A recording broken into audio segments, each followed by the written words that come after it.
오늘 우리에게 주신 하나님의 말씀 누가복음 21장 20절부터 36절까지 말씀입니다.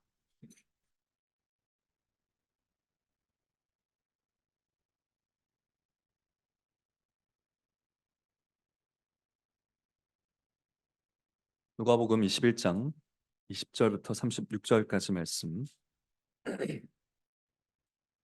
이것은 하나님의 말씀입니다. 너희가 예루살렘이 군대들에게 에워싸이는 것을 보거든 그 멸망이 가까운 줄을 알라. 그때 유대에 있는 자들은 산으로 도망할지며 성내에 있는 자들은 나갈지며 촌에 있는 자들은 그리로 들어가지 말지어다. 이 날들은 기록된 모든 것을 이루는 형벌의 날이니라. 그날에는 아이 벤 자들과 젖 먹이는 자들에게 화가 있으리니 이는 땅에 큰 환난과 이 백성에게 진노가 있겠음이로다. 저희가 칼날에 죽임을 당하며 모든 이방에 사로잡혀 가겠고 예루살렘은 이방의 때가 차기까지 이방인들에게 밟히리라. 1월 성신에는 징조가 있겠고 땅에서는 민족들이 바다와 파도의 우는 소리를 인하여 혼란한 중에 곤고하리라. 사람들이 세상에 임할 일을 생각하고 무서워함으로 기절하리니 이는 하늘의 권능들이 흔들리겠습니다. 그때 사람들이 인자가 구름을 타고 능력과 큰 영광으로 오는 것을 보리라. 이런 일이 되기를 시작하거든 일어나 머리를 들라. 너희 구속이 가까웠느니라 하시더라. 이에 비유로 이르시되 무화과 나무와 모든 나무를 보라. 싹이 나면 너희가 보고 여름이 가까운 줄을 자연히 아나니 이와 같이 너희가 이런 일이 나는 것을 보거든 하나님의 나라가 가까운 줄을 알라. 내가 진실로 너희에게 말하노니 이 세대가 다 지나가기 전에 모든 일이 다 이루리라. 천지는 없어지겠으나 내 말은 없어지지 아니하리라. 너희는 스스로 조심하라. 그렇지 않으면 방탕함과 술 취함과 생활의 염려로 마음이 둔하여지고 뜻밖의 그날이 덫과 같이 너희에게 임하리라. 이날은 온 지구상에 거하는 모든 사람에게 임하리라. 이러므로 너희는 장차 올 이 모든 일을 능히 피하고 인자 앞에 서도록 항상 기도하며 깨어 있으라 하시니라. 아멘. 오늘 읽은 말씀으로 내가 가까운 줄을 알라라는 제목으로 재림에 대한 교리를 설교하도록 하겠습니다. 우리는 오늘도 사도신경에서 고백했습니다. 예수님이 산자와 죽은 자를 심판하러 오시리라 이렇게 고백했습니다. 하나님의 우편에 앉아 계신 예수님이 마지막 날 다시 오실 것을 재림이라고 합니다. 다시 이 말 임, 다시 임하신다. 재림이라고 합니다. 예수님은 이 세상의 마지막 날에 다시 오셔서 산자와 죽은 자 그들을 모두 예수 그리스도 앞에 불러 모으시고 세우시고 심판하실 것입니다. 이 소식이 복음입니다. 예수님이 다시 오신다는 기쁜 복음입니다. 그런데 요즘 이 예수님이 다시 오신다는 재림의 소식은 환영을 받지 못하는 듯합니다. 그런 분위기가 느껴집니다. 여러분은 어떠십니까? 내가 가까운 줄을 알라. 예수님께서 오늘 말씀하시는데 이 말씀이 기쁘십니까? 아니면 약간 곤란하십니까? 예수님 예약해 놓은 여행은 다녀와서 오셨으면 또 지금까지 좀 힘들게 살았는데 내 인생을 좀 즐기고 나서 그 이후에 오셨으면 시험 합격한 이후에 오셨으면 졸업한 이후에 오셨으면 꿈을 좀 이룬 뒤에 오셨으면 결혼을 한 이후에 오셨으면 이런 생각들로 어, 난감하거나 복잡한 분이 혹 계실지 모르겠습니다. 반대로 정말 주님이 오시기만을 기다리고 계신 성도님도 분명히 있을 줄 압니다. 삶이 너무 버겁습니다. 매일 죄와 사탄과 세상의 유혹을 상대하는 싸움이 힘겹습니다. 죄를 좀 그만 짓고 싶습니다. 고난도 이제 좀 그만하고 얼른 주님 배우길 바랍니다. 이런 기도를 드리고 계신 분도 아마 있을 것 같습니다. 또한 여러분 중에는 분명히 이런 분도 계실 것 같은데요. 재림을 믿기 힘들다라고 생각하는 분도 있을 수 있을 것 같습니다. 마지막 날이라는 게 있겠는가? 세상이 지금까지 왔던 것처럼 계속 흘러가지 않겠는가? 그날에 예수님이 다시 오신다는 걸 도대체 어떻게 믿을 수 있는가? 의심하는 성도, 또 의심하는 자녀 혹시 여기 있는지 모르겠습니다. 오늘 하나님께서 예수 그리스도께서 그 모든 분들에게 복음을 선포하십니다. 믿지 못하는 자들에게는 분명한 재림의 증거를 이 말씀을 통해서 허락하실 것입니다. 속히 주님이 오시길 기다리는 분들에게는 오늘 이 말씀으로 위로를 주실 것입니다. 그리고 주님의 오심이 기다려지지 않는, 기쁘지 않은 분들에게는 회개의 복음이 선포될 것입니다. 오늘 전할 말씀은 여러분이 어떤 상태에 있든지 반드시 듣고 믿어야 할 말씀, 중요한 말씀입니다. 그래서 귀 기울여 들으시기를 바랍니다. 오늘 이 세 가지 대지가 이것입니다. 그리스도의 재림이 의심되는 분들을 향한 말씀, 그리고 어, 그리스도의 오심이 기다려지지 않는 분들에 대한 말씀, 주님이 오시기를 정말 기다리고 있는 분들에게 주시는 말씀, 이 세 가지 대지를 통해서 오늘 말씀을 듣도록 하겠습니다. 먼저 그리스도의 재림이 의심되는 분들 계시면 들으시기 바랍니다. 특히 이 자리에 예수님이 다시 오신다는 이 복음을 비롯해서 그리스도의 복음의 내용이 가스라이팅이다, 이렇게 생각하시는 분들도 잘 들으시기 바랍니다. 가스라이팅이라 함은 사실과 다른 주장으로 사람들의 현실 감각 혹은 판단력을 흐리게 만드는 것을 가스라이팅이라고 하는데, 요즘 복음이 또 설교가 가스라이팅 아닌가 하는 말들이 여기저기서 들립니다. 그래서 오늘 특별히 말씀을 드리려고 합니다. 재림에 대한 예수님의 예언은 분명한 역사적 사실과 연결되어 있습니다. 그래서 이것은 절대 가스라이팅이 될 수가 없습니다. 역사적 사실과 재림은 연결되어 있기 때문입니다. 주님은 믿음이 없는 우리가 분명한 사실을 근거해서 예수님의 재림을 믿을 수 있도록 역사적 사실과 예수 그리스도의 재림을 묶어 놓으셨습니다. 그 사실을 오늘 우리가 확인하게 될 것입니다. 그 말씀이 20절부터 28절까지 말씀에 나오고 있습니다. 이 말씀을 읽어보면 마치 하나의 사건을 예언한 것처럼 보입니다. 하지만 사실은 두 가지 사건에 대한 예언이 펼쳐지고 있다, 이것을 기억할 필요가 있겠습니다. 첫 번째 사건은 무엇이냐? 예루살렘 성이 멸망할 것이라는 예언입니다. 그것이 20절에서 24절까지 말씀입니다. 24절까지 말씀은 예루살렘 성이 멸망할 것에 대한 예언입니다. 예수님의 말씀처럼 예루살렘 성은 군대에 에워싸일 것인데, 이것이 예루살렘 성이 멸망할 징조다. 예루살렘 성이 포위될 것인데, 이것이 예루살렘 성이 무너지고 예루살렘 사람들이 다 포로로 잡혀가고 죽게 될 징조다라는 것을 말씀하고 계십니다. 이 멸망이라는 것이 얼마나 끔찍하냐면, 유대에 있는 사람들은 성 안으로 들어가지 말고 산으로 도망가라 합니다. 그리고 성 안에 혹시 있는 사람들은 성 밖으로 도망가라고 하고요. 혹시 촌에 바깥 들에 있는 자들은 성으로 들어가지 말라고 합니다. 이 세 가지 다 똑같은 말이거든요. 예수님이 똑같은 메시지를 이렇게 세 번에 걸쳐서 절대 성 안에 있지 마라라고 경고하고 계십니다. 이것은 얼마나 이 일이 반드시 일어나게 될 것인가, 그리고 이 일이 얼마나 참혹한 일이 될 것인지를 알려주는 방식입니다. 이것은 기록된 모든 것을 이루는 형벌의 날이라고 말씀하기도 하십니다. 실제로 구약 성경에는 하나님과 언약을 깨어버린 백성에게 내릴 진노, 형벌에 대한 경고로 가득합니다. 나의 언약을 배반한다면 놀라운 재앙을 내리고 대적에게 사로잡혀가게 할 것이다 라고 레위기에서 경고하기도 하시고요. 너희가 언약을 깨어버리면 들어가도 저주를 받고 나가도 저주를 받으리라, 신명기에서 분명히 경고하고 있습니다. 이 모세 오경 때부터 미리 경고하신 내용들입니다.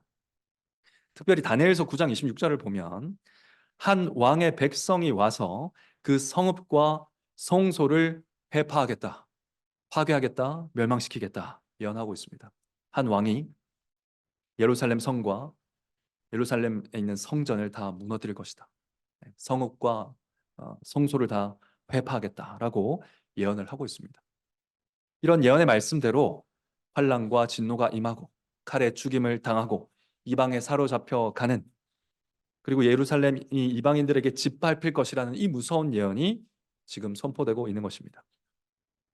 사실 예수님은 이 장면에서뿐만 아니고 우리가 읽은 본문에서뿐만 아니고 앞서 몇 번이나 이 성전이 무너질 것이라고 말씀해 오셨습니다.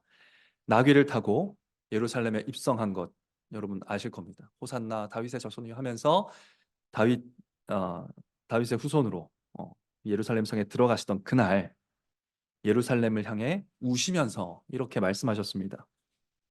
19장 41절에서 44절 말씀인데요. 날이 이를지라 내 원수들이 토성을 쌓고 너를 둘러 사면으로 가두고 또 너와 및 그 가운데 있는 내 자식들을 땅에 메어 치며 돌 하나도 돌 위에 남기지 아니하리니 완전히 파괴시켜 버리리니 이는 권고받는 날을 내가 알지 못함을 인함이니라 하시니라. 이렇게 예언하셨습니다. 그래서 우셨습니다. 그 전에도 예언하신 적이 있습니다. 누가복음 13장 34절에서 35절 말씀 보시면 예루살렘아 예루살렘아 선지자들을 죽이고 내게 파송된 자들을 돌로 치는 자여 암탉이 제 새끼를 날개 아래 모음 같이 내가 너희 자녀를 모으려 하늘이 몇 번이냐 그러나 너희가 원치 아니하였도다 보라 너희 집이 황폐하여 버린 바 되리라 너희 집이 황폐하여 버린 바 되리라 또 말씀하셨습니다. 이처럼 예수님은 예루살렘이 멸망할 것이라는 것 여러 차례 곱씹어서 예언하셨습니다. 이것이 첫 번째 예언되고 있는 사건, 예루살렘 성의 멸망입니다. 그리고 이어지는 25절부터 28절 두 번째 사건은 예수님이 마지막 날 다시 오실 일에 대한 예언입니다. 핵심이 27절에 나오고 있죠. 우리 27절 한번 같이 읽어보도록 하겠습니다. 그때에 시작. 그때에 사람들이 인자가 구름을 타고 능력과 큰 영광으로 오는 것을 보리라. 아멘. 그날에 주님께서 이제 나귀가 아닌 구름을 타고 하나님의 임재를 나타내는 하나님의 영광을 나타내는 쉐키나 구름을 타고 재림하실 것입니다. 능력과 큰 영광을 가지고 올 것입니다. 하나님 나라의 모든 힘을 보여주고 하나님 나라의 능력과 영광을 보여주면서 임할 것입니다. 예수 그리스도만이 하나님의 왕국의 영광과 능력을 가지고 오실 하나님의 아들이시며 산자와 죽은 자를 심판하실 주님으로 오실 것입니다. 그날에 어떤 징조가 있을 것이냐? 1월 성신, 즉 해와 달과 별들, 하늘의 권능들이 흔들리고 혼란스러워질 것이다 기록하고 있습니다. 성경에는 이 모든 것들이 왕이나 또 권세자들, 다스리는 자들을 뜻하는 경우가 많기 때문에 그 어떤 나라도, 그 어떤 왕도, 그 어떤 권력도 안정을 시킬 수 없는 그런 혼란스러운 때가 온다. 그때에 주님께서 임하실 것이다. 이렇게 보는 학자들, 해석하는 분들도 많이 있습니다. 실제로 하늘에 있는 권능들, 해달, 별이 어떤 문제가 일어날 수도 있겠죠. 어쨌든 그날에 어떤 일이 벌어지든지 간에 사람들은 그 일들을 보면서 무서워하고 기절할 것입니다. 그토록 놀라운 일이 벌어질 것입니다. 그렇게 만왕의 왕이신 예수님의 재림이 있을 것이다. 이렇게 예언하고 있습니다. 근데 예수님은 이 두 사건을 마치 하나의 사건처럼 지금 선포하고 계십니다. 예루살렘 성의 멸망과 예수님의 재림이 동시에 일어나는 일인 것처럼 선포하고 계십니다.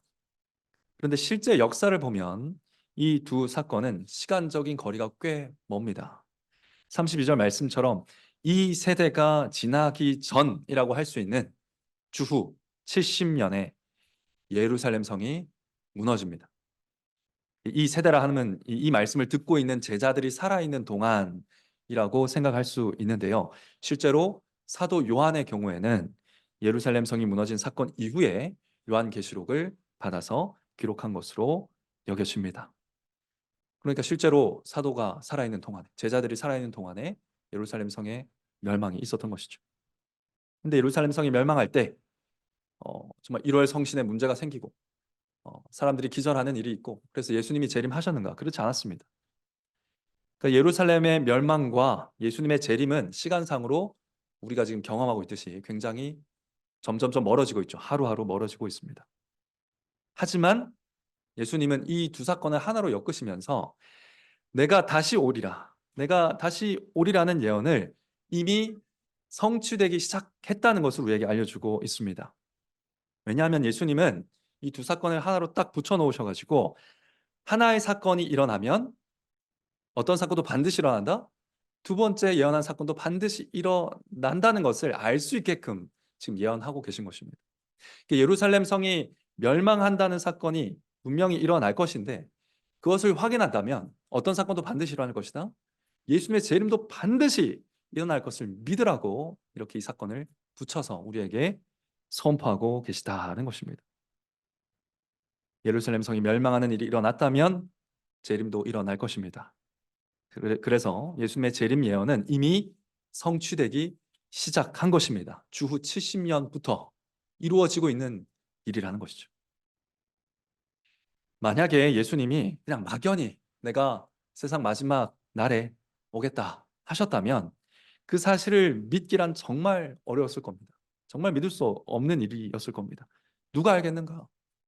어떻게 재림을 확신할 수 있는가? 이런 의심에 대해 할 말이 없었겠죠. 그러나 예수님은 속히 일어날 사건을 마지막 날에 일어날 사건과 함께 예언하심으로 이 모든 일이 실제로 일어날 것임을 알게 하신 것입니다. 믿게 하신 것이죠. 실제로 주 70년에 예루살렘 성이 무너졌고 이 사건은 역사적인 사실입니다. 이 사건은 특히 제사장 출신의 역사가 요세푸스라는 사람이 유대 전쟁사라는 책에 잘 기록해 놓았습니다. 그러니까 유대 전쟁사를 통해서 로마가 이스라엘을 침략하고 또 특별히 이 예루살렘 성을 공략한 과정이 잘 그려지고 있는데요. 이렇게 기록하고 있습니다. 제가 다 옮길 수 없어서 부분 발췌해 왔는데 이렇게 기록하고 있습니다. 유대 전쟁사의 내용입니다. 예루살렘이 포위된 기간 동안 포로로 잡힌 자의 수는 9만 7천 명에 달했으며 사망자 수는 110만 명에 달했다. 이 사망자 수의 대부분은 예루살렘 시민이 아닌 유대인이었다. 이들은 무교절을 지키기 위해 예루살렘을 방문했다가 갑자기 로마군에 의해 포위당한 유대인이었다. 이같이 전 유대국이 예루살렘에 모였을 때 로마군에게 포위된 것이었다. 그것이 하나님의 심판적인 성격을 굉장히 잘 드러내고 있는 모습이죠. 형국이죠. 이 예루살렘에서 죽은 자의 수는 인간의 역사에 전례가 없는 엄청난 수가 된 것이다. 로마군은 유대인을 무차별 학살하고 무자비하게 포로로 끌고 갔으며 지하 동굴을 샅샅이 뒤져서 붙잡히는 대로 모두 학살했다. 그 뒤에 좀 더 잔인한 내용이 나오는데 자네들이 있기 때문에 생략하겠습니다. 로마군은 예루살렘 외곽 지역까지 모두 불사르고 성벽을 모조리 파괴했다. 티투스, 황제 이름입니다. 티투스는 세 개의 망대만 남겨두고 왜 남겨뒀냐면 여기에 이런 성이 있었다는 걸 표하기 위해서 남겨뒀습니다. 세 개의 망대만 남겨두고 나머지 성벽은 기초가 다 드러나도록 완전히 파괴하여, 예수님 말씀 이루어진 거 보이십니까? 돌 위에 돌 하나도 남김없이, 이게 무슨 비유적인 표현이 아니었습니다. 완전히 터가 드러나도록 파괴하여 사람이 살던 곳인지 의심이 갈 정도로 완전한 폐허로 만들어 버렸다. 예루살렘의 최후는 이같이 처참하였다. 이것이 역사가 요세푸스의 기록입니다. 예수님이 왜 예루살렘 성을 보시면서 우셨는지 아시겠죠? 이 끔찍한 참상을 미리 보신 것입니다. 눈물을 흘리셨던 것이죠. 예수님의 첫 번째 예언대로 예루살렘 성은 이렇게 완전히 무너져 버렸습니다. 너무너무 놀라운 것은 로마가 이 성을 함락할 때 실제로 토성을 쌓습니다. 예수님 오늘 예언하시죠. 예언했다고 했잖아요. 토성으로 성을 둘러 진칠 것인데 그것이 멸망의 징조라고 했습니다. 그대로 이루어집니다. 언약을 파기한 죄에 대한 형벌을 이스라엘이 이렇게 받았다는 것이 역사적 사실로 드러났습니다. 이 사건은 아무도 부정할 수 없습니다. 아무도 부정할 수 있습니다. 신학자의 주장이나 목사의 말이 아닙니다. 그냥 객관적인 역사입니다. 그래서 재림도 반드시 일어날 것이라고 확신할 수 있는 것입니다.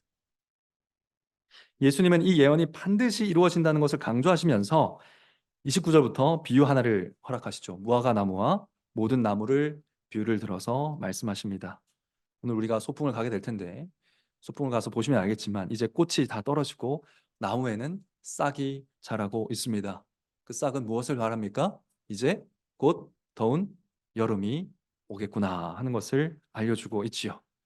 예수님은 예루살렘 성이 무너지는 사건이 마치 나무에 싹이 나는 것과 같은 일이라고 말씀하신 겁니다. 주 70년에 일어난 그 사건이 나무에 난 싹과 같다. 그 싹을 보면 뭐가 일어날 줄 알아라? 여름이 올 줄 알아라. 즉 이어지고 있는 사건, 예수 그리스도의 재림이 올 줄 알아라. 그렇게 이 비유를 우리에게 주고 계신 것입니다. 이제 주님이 오시고 하나님 나라가 가까운 줄을 알아야 할 때라는 것입니다. 이 말씀은 천지가 사라지더라도 사라지지 않을 말씀입니다. 하나님의 말씀입니다. 반드시 이루어진다고 또 강조해서 기록하고 있습니다. 그러므로 사랑하는 성도 여러분, 또 자녀 여러분, 혹 여러분 가운데 재림에 대한 믿음이 희미하거나 의심으로 가득한 분이 계시면 예수님이 선포하신 이 말씀 두렵고 경외하는 마음으로 들으시기를 바랍니다. 반드시 일어납니다.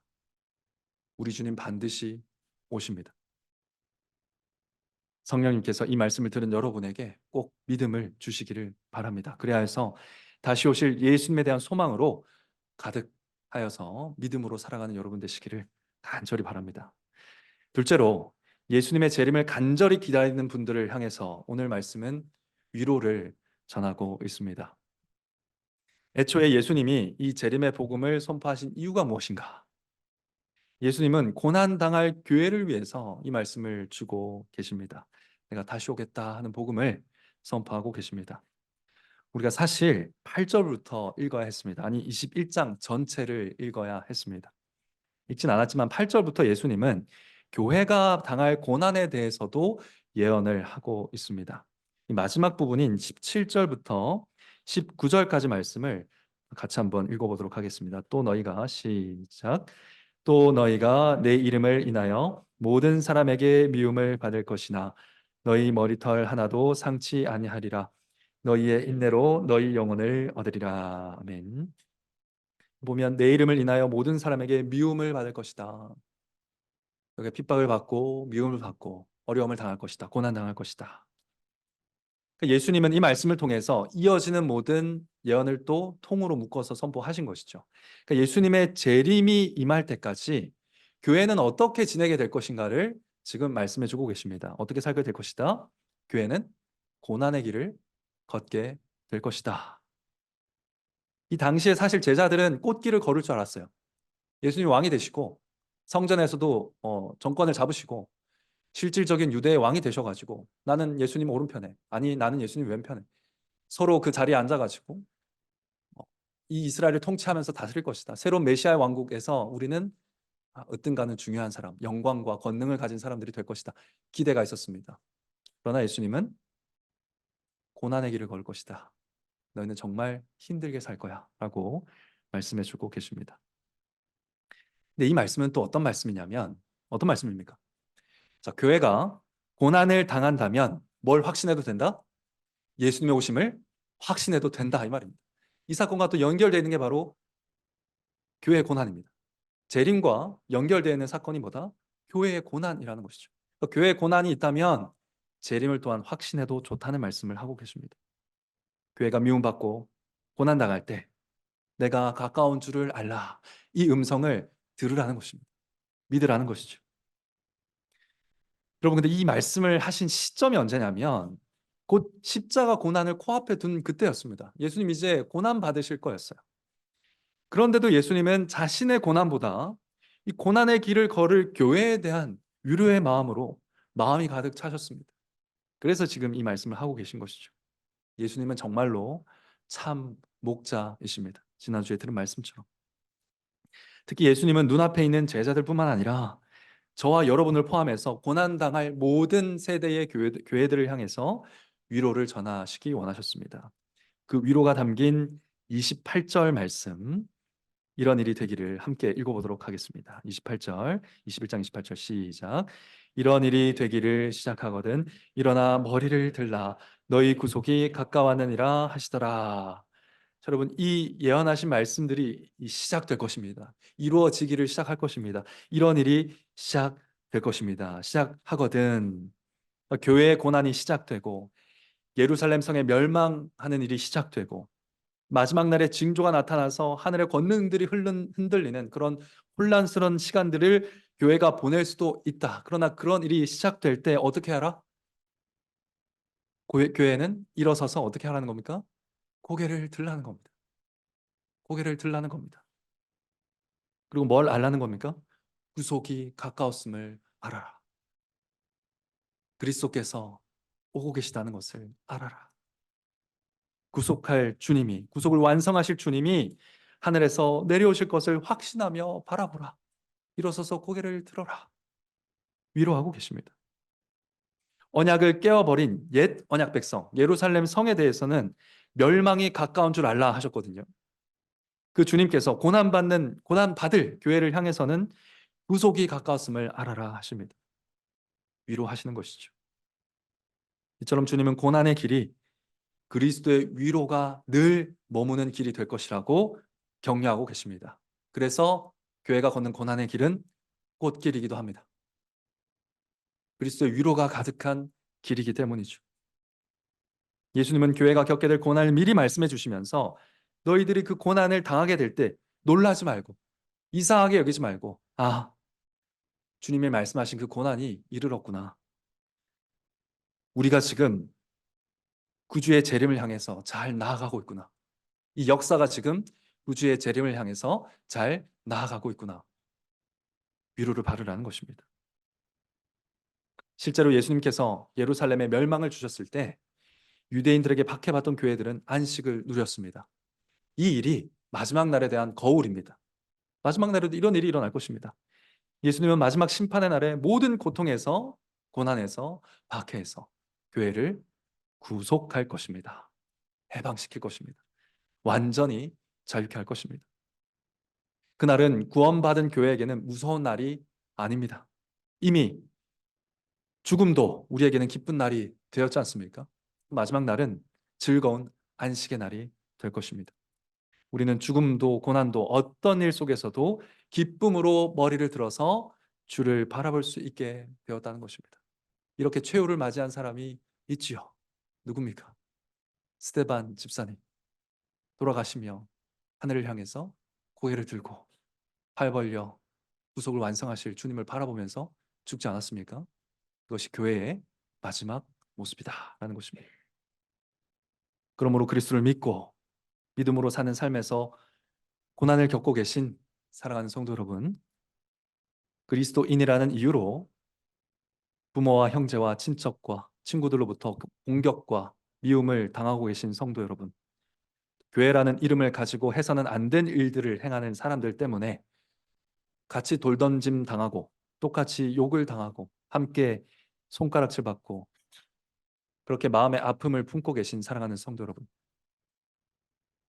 서서 머리를 들어서 구속의 가까움을 바라봅시다. 가까이 오고 계신 주님을 바라보시기 바랍니다. 그 고난이 주님께서 반드시 오실 것이라는 증거입니다. 그러니 얼마나 위로가 됩니까? 우리 주님 반드시 오셔서 모든 눈물을 닦아주실 것입니다. 내가 가까운 줄 알라 하시며 위로하시는 주님으로부터 고난 중에도 인내할 수 있는 힘을 얻게 되시기를 간절히 바랍니다. 셋째로, 주님이 오신다는 소식을 알겠고 어느 정도 믿음은 있지만 기쁨이 없는 여러분에게 회개의 복음을 선포하도록 하겠습니다. 지금까지 살펴본 것처럼 재림은 이미 이루어진 예언들과 아주 긴밀하게 연결되어 있습니다. 교회의 역사는 고난의 역사였죠. 교회의 역사 자체가 고난의 역사입니다. 그 가운데 70년에 예루살렘이 멸망하리라는 예언도 성취되었습니다. 따라서 예수님은 반드시 오십니다. 그런데 언제 오십니까? 언제 오시죠? 네, 그래서 대답하면 이제 이단이 되는 겁니다. 네, 아무도 모릅니다. 그날과 그때는 오직 아버지 하나님만 아신다 그랬습니다. 그래서 이 34절 말씀에서와 같이 너희는 스스로 조심하라 하시면서 스스로 조심하지 않는다면 그 날이 덫과 같이 임할 것이다 이렇게 경고하고 계십니다. 여러분, 덫이 무엇입니까? 덫, 토끼나 고라니나 사슴이나 짐승을 잡기 위해서 짐승이 다니는 길목에 함정 같은 거죠. 네. 이 상어 아가리 같은, 요즘 그렇게 사용하기도 하고 올가미 실을 사용하기도 하는데 어쨌든 길목 어디에 숨겨놓고 사냥을 할 때 쓰는 도구입니다. 그래서 언제 어디서 튀어나와서 낚아챌지 모르기 때문에 갑자기 생명을 앗아가기 때문에 이 덫이 굉장히 두렵고 무서운 것입니다. 근데 예수님은 스스로 조심하지 않는 자는 예수님이 다시 오실 그날을 덫과 같이 두렵고 납작스럽게 맞이할 것이다 라고 경고를 하면서 이 말씀을 선포하고 계십니다. 자, 누가 두렵고 갑작스럽게 예수님을 맞이하게 될 것인가? 34절 보시면 구체적인 어, 대상이 나옵니다. 방탕함과 술 취함과 생활의 염려로 마음이 둔하여진 자, 그 사람들이 갑작스럽게 덫과 같이 예수님을 맞이할 거다, 이렇게 말씀하십니다. 여기서 마음이 둔하다라는 말은 이 마음을 주머니라고 한번 생각해 보면 그 마음이라는 주머니가 무거운 것들로 가득 차가지고 무겁게 짓눌려 있는 상태를 이야기하는 것입니다. 그러니까 방탕함과 술 취함과 삶에 대한 염려가 마음에 가득 차가지고 우둔하여진 상태, 둔하여진 상태. 그 마음에 가득 들어차가지고 다시 오실 주님에 대한 생각, 믿음이 설 자리가 조금도 없는 그런 마음 상태. 이것을 둔한 마음이라고 표현을 하고 있습니다. 그러니까 다시 오실 주님을 위한 마음의 공간이 전혀 없는 상태를 말합니다. 하나씩 살펴보면요, 우리가 무엇을 회개해야 될지 알겠죠. 자, 방탕함은 과식을 말합니다. 과식, 많이 먹는 거. 그러니까 눈과 코와 입을 즐겁게 하는, 보면서 즐겁고 냄새 맡으면서 즐겁고 맛으로 즐겁게 하는 음식을 과하게 먹는 거. 즉, 내 감각을 만족시키는, 감각을 즐겁게 하는, 내 오감을 만족시키는 것은 무엇이든지 마음으로 집어 삼키는 것. 그것을 방탕이라고 표현하고 있습니다. 그러니까 나를 즐겁게 해주는 것이면 무엇이든지 집어 삼키는 거죠. 재밌는 거, 웃긴 거, 즐거운 거, 나를 행복하게 만드는 거, 눈에 즐거운 거, 성적인 쾌감을 주는 거, 가리지 않고 마음에 집어넣다 보면 어떻게 된다는 것입니까? 그 마음이 그러한 즐거운 것들로 가득 차가지고 그리스도는 즐거워하지 않는, 다시 오실 주님에 대한 기쁨은 전혀 없는 우둔한 마음이, 살찐 마음이, 비만 마음이 된다는 것입니다. 이것이 방탕입니다. 술 취함은 말 그대로 술에 취한 상태를 말하는 것입니다. 술을 과하게 마시면 사람이 술을 마시는 게 아니라 술이 사람을 삼켜버리죠. 그것이 취한 상태이죠. 그러니까 이 술 취함을 포함해서 뭔가의 마음이 빼앗겨서 정신이 흐려지고 몸을 가누지 못하는 상태를 말합니다. 뭔가에 완전히 홀딱 마음을 뺏겨버린 거예요. 마음이 온통 거기 다 가 있어가지고 아무것도 할 수 없는 상태. 이것이 술 취함이 우리에게 알려주는 상태입니다. 우리 마음이 주님 외에 다른 것에 정신이 팔려서 몸도 가누지 못할 정도로 취해버리면 어떻게 될까요? 우리 마음이 무기력해집니다. 하나님의 말씀을 순종할 힘이 없어집니다. 비틀거리며 순종하게 됩니다. 제대로 순종할 수 없게 됩니다. 설교를 들어도 무덤덤합니다. 기도가 했던 말 또 하고 했던 말 또 하는 술주정이 됩니다. 취한 것처럼 온 마음과 영혼과 몸이 마비되어서 죄를 분별하지도 않고 쉽게 죄를 허용하는 그런 영혼이 됩니다. 술 취한 마음이 된다는 것이죠. 죄를 심판하러 오실 주님이 가까이 와 있다는 것 생각하지도 못하고 그렇게 취해 있는 상태가 됩니다. 그것이 우둔한 마음이 뜻하는 바입니다. 세상 염려 역시 우리 마음에 가득 찰 때 우리 마음을 무겁게 만듭니다. 세상의 일들을 사랑하면서 마음 가득 품게 되면 어떻게 될까요? 그것들을 잃어버릴까 봐, 그것들이 뭐가 좀 잘못될까 봐, 지금 이 내 마음에 가득한 세상 일들이 뭔가 잘 돼야 되는데 잘 안 될까 봐 어떻게 될까요? 불안해집니다. 염려가 생깁니다. 걱정하고 고민합니다. 그러면 불안이 마음 가득 차서 잠이 안 옵니다. 금고를 사고 보디가드를 세우고 열쇠고리를 채우고 별의별 것을 다 하지만 안심이 안 돼요. 사람도 만나지 못합니다. 사람을 믿을 수 없으니까. 이 세상 염려가 가득 차게 되면 그런 삶을 살게 됩니다. 그러니까 온갖 일에 대한 염려들, 이게 어떻게 잘못될까, 저게 어떻게 잘못될까, 그런 염려뿐인데 어떻게 주님 오실 날을 생각할 수 있겠습니까? 그 날에 대한 두려움과 떨림이 있을 자리가 마음에 있을 리가 없겠죠. 우둔한 마음이 되는 것이죠.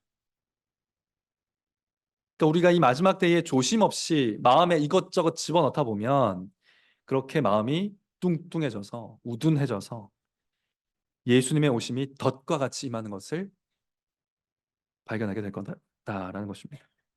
갑작스런 심판이 임해서 그를 멸망에 이르게 할 것입니다. 우리의 모습은 어떠합니까? 여러분은 어떠합니까? 여러분, 예수님이 십자가에서 여러분을 구속하시고 자유를 주셨습니다. 근데 여러분은 그 자유로 죄의 도구를 삼고 있지는 않습니까? 내가 자유로우니 내 마음에 무엇을 넣든 아무 상관없다. 마음의 나를 즐겁게 하는 것들로 채워서 취할 정도로 즐기면서 근심할 정도로 사랑하면서 그렇게 살고 있지는 않습니까?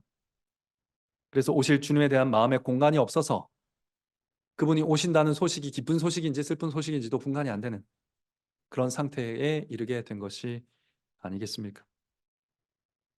여러분 기억하십시오. 오늘 말씀하십니다. 그런 마음 그대로 두었다가는 주님 오실 날이 덫과 같이 여러분의 발목을 끊어버릴 것입니다. 어떻게 하시려고 그러십니까? 여러분 우리는 어찌하겠습니까? 조심하라는 경고를 왜 주십니까? 회개하고 돌아서라고 주시는 것입니다. 주님의 날이 가까운 줄 알고 돌이켜 회개해야 할 것입니다. 그러면 이 마음의 우둔함에서 돌이켜 주님을 기쁨으로 만나 뵙기 위해 우리는 어떻게 해야 합니까? 36절이 그 길을 알려주고 있습니다. 함께 읽어보도록 하겠습니다. 이러므로 시작. 이러므로 너희는 장차 올 이 모든 일을 능히 피하고 인자 앞에 서도록 항상 기도하며 깨어 있으라 하시니라. 아멘. 깨어 있으라 하십니다. 근데 깨어 있는다는 말의 의미가 뭐냐? 항상 기도하고 있으라는 것입니다. 기도함으로써 늘 깨어 있으라 하십니다. 근데 두 가지를 기도하라고 하십니다. 첫 번째, 예수님은 이 심판으로부터 능히 피할 수 있도록 기도하라라고 하십니다.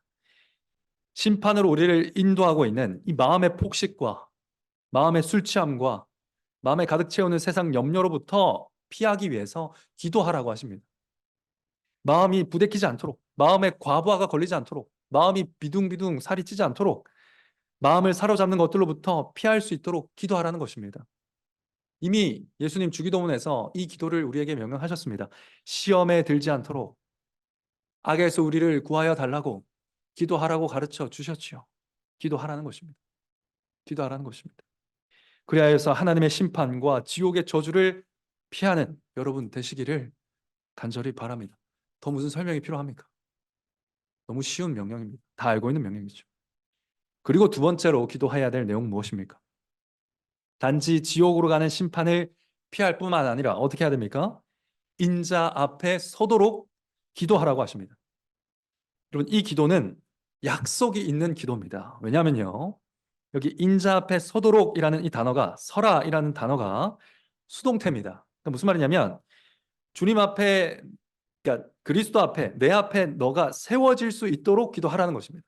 세워짐을 당하도록 기도하라는 것입니다. 그러니까 기도를 하면 어떻게 하시겠다는 겁니까? 예수님이 너를 내 앞에 세우겠다는 것입니다.